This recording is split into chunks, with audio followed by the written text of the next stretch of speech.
దీవించబడటానికి, యాకోబు పాదం పెట్టిన చోటల్లా ఆశీర్వదించబడడానికి కల కారణం ఏంటంటే, యాకోబు పాదములో ఏమీ లేదు, కానీ యాకోబు యొక్క దేవునిలో ఉంది శక్తి. యాకోబు దేవునిలో ఉంది ఆశీర్వాదం.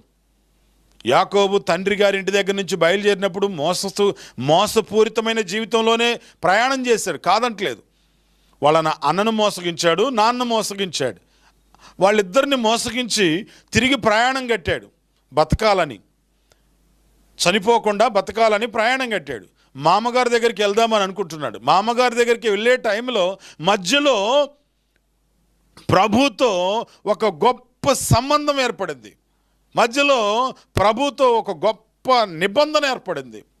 తండ్రి, నేను వెళ్ళిన ప్రదేశంలో నాకు సహాయం చేయి, నాకు వస్త్రం నువ్వు, తినడానికి ఆహారం దయచేయి, నాకు దేనిదైతే నాకు ఇస్తావో దానిలో నేను నీకు